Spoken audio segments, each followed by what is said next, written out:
Good morning, welcome back. If you're still watching this, yesterday we talked about the reasons why 4,000 years ago people came and settled in Dartmoor, because of this amazing geological fact, which is that in the granite, in the stone that Dartmoor is built on, are these two minerals, tin and copper, which mixed together make bronze. This fantastic metal that was going to revolutionise the way that people lived, because it could create, finally, really effective tools which were sharp, which could cut through things, and which could create the situation where humanity could flourish, where people could live and survive a bit better.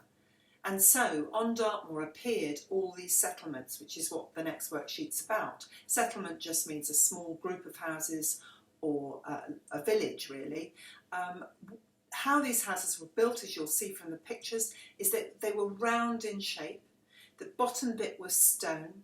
Then they built a kind of wooden structure for the roof, and the roof itself was thatched. All these natural materials that they could find on Dartmoor, the stones they would carry there, and put together and build these walls. You've probably seen walls across. If you've been to Dartmoor, you've seen what are called dry stone walls, where they just get all the shapes and put them together a bit like a puzzle to create a wall with nothing in between, no cement, and that's how they built the side of these houses. In the centre of the houses would be a fire burning all day long, all night long, on which they would cook to keep them warm. So if you or I went into those huts, we'd probably find them very, very smoky.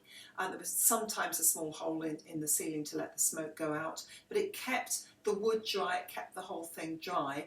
There was a little stone hearth around it. They built a little circle of stones around where the fire was, so that kept it in. So it wasn't dangerous, it wasn't going to set fire to these settlements. So they were, well, you can see from the pictures, you could fit quite a few people in them. Families would live, the whole family would live in that space. They'd live and sleep and do everything in there. And there's loads of stuff on YouTube about that. I'm dressed today as the wife of a chieftain. The main man in the village would have a wife, and they'd be the wealthiest people, the people in charge really of the village, the people that people would go to for help or for advice. That would be the chieftain, and he would probably be chosen because his father was the chieftain before, and his father was the chieftain before that. As the chieftain's wife, I have on a wool coat, because wool is something that would be available to us, and a wool dress. No buttons, nothing like that. Buttons weren't going to come along for a long time yet. They were going to come in medieval times, a few hundred years to come.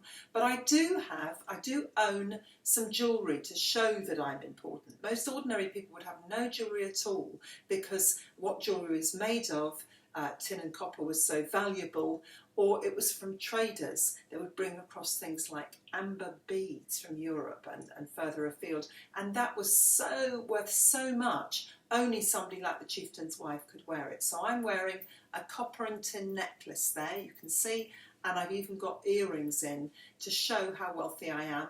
I've also got on my copper bracelet there. Sometimes they had woven bracelets with little tin beads in. They found those in archaeological sites, which is something we're going to talk about next time. How do we know all this stuff about all these people? Well, it's because we found little bits and pieces that they've left behind. So I'm the chieftain's wife. I've attached to the next worksheet something about a chieftain's wife, so you can look at that later. But I thought I'd dress up today to give you an idea, because what I want you to do, as you will see from the worksheet, is I want you to imagine that you lived in that time, in that settlement. And you can either write me a diary about what it would be like, or you can do what's called a monologue. That's when somebody in drama just talks like I'm talking to you. I'm doing a monologue now to the camera. They didn't have cameras in those days, but you know what I mean.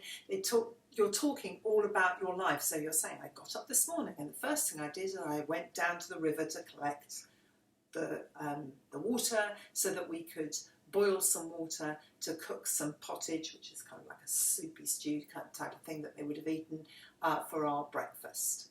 I've given you a long list on that worksheet of the type of activities you might do. Obviously, you're not going to do all of them in one day. You can choose one thing that you do. But as a young boy or girl, you definitely wouldn't have any school.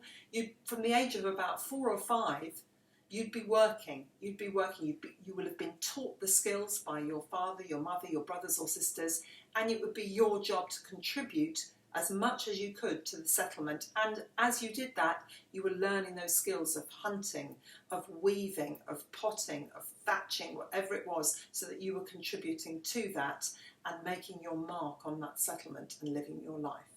They did have religion. We know very, very little about it. All we've got left are the kind of standing stones and the burial chambers and so on, which we'll again talk about when we talk about the architecture of Dartmoor next time. So they might even have been involved in that, whether that was daily, whether that was once a week, I don't know. But you have to kind of fill in the gaps and make things up too. So have a go at imagining who you are in that village.